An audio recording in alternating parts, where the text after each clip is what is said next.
Во текот на август оваа година, заклучно со 17 август, на територијата на државата имаме вкупно 667 пожари на отворен простор, меѓу кои што дури 98 шумски пожари, од кои што повеќето се претворија во големи шумски пожари, тешки за гаснење.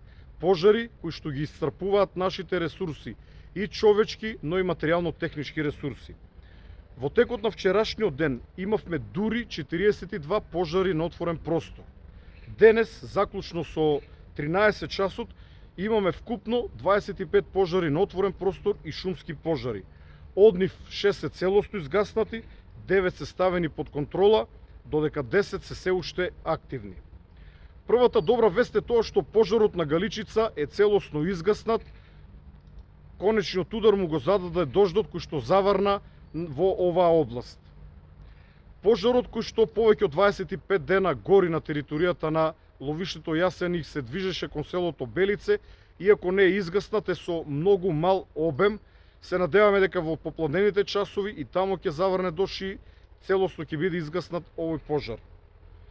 Пожарот на територијата на општина Долнели, кој што се движи во насока на село Зрзе и околината, е тежок пожар за гаснење, зафаќа поголема површина, пред се гори трева и ниско стеблесто растение. Карактеристично е таму дека денес е големиот празник во манастирот Зрзе, поради што апелирам до сите верници да бидат исклучително внимателни, особено при практикувањето на верските обреди, при палењето на свеќи. Пожарот кој што се движи околу селото Цер или кон селото Цер и околината е голем пожар кој што зафаќа огромна површина, кој што предизвикува силна вознемиреност помеѓу населението не само на село Цер, туку и на сите околни села во Кичевската општина. Таму денес действуваме со 30 професионални војници, 7 припадници на локалната противпожарна единица, 8 вработени во национални шуми и најмалку 30 доброволци. Голема благодарност до локалното население, кое што пожртвувано во текот на целата ноќ на терен и се обидува да го сопре овој пожар, барем краковите кои што водат кон блиските села. Наредниот пожар е пожарот на територијата на општина Пласница, во атарот на село Пласница и село Латово. Гори ниска вегетација и трева, но исто така зафаќа сериозна површина. Пожарот на територијата на општина Дебар во атарот на село Гари предизвикува исто така голема вознемиреност меѓу жителите, но кракот кој што можеше да го загрози селото е изгаснат, пожарот се движи во спротивна насока.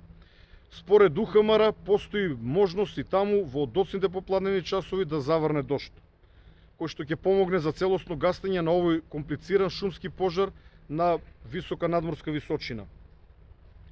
Пожарот на територијата на општина Долниник и село Ропотово исто така зафаќа поголема површина, се движи ниско по земја, гори трева и ниско стеблесто растение.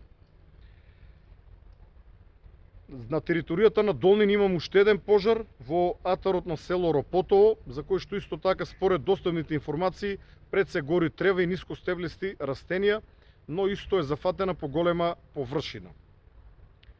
Нов пожар кој што изби предмалку е пожарот на планината Плачковица, некаде на меѓата помеѓу Штипскиот дел и делот на општина Карбинци, под врвот Туртел, на местото каде што се наместени антените.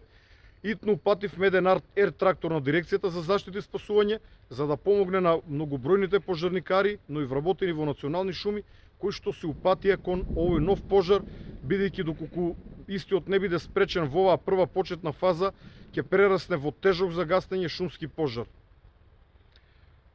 Последниот 10-ти активен пожар во овој момент е пожарот кој што исто така предмалку изби на територијата на општина Иленден, околу Миладиновци или во близина на Окта, но таму е упатена Скопската противпожарна бригада, а верувам дека и пожарникарите од Окта ќе помогнат и верувам дека бргу ќе биде совладан, ставен под контрола и целосно изгаснат. Ова се 10 активни пожари во овој момент.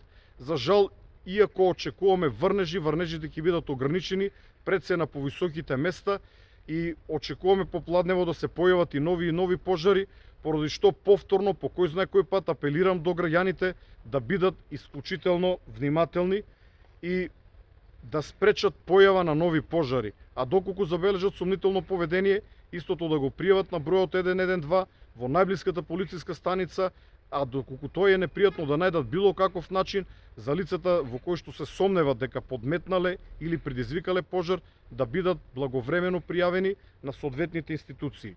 Останатите пожари кои што се ставени под контрола, како изгаснатите пожари, ќе ги добиете во вид на порака во Вибер групата на ЦУК.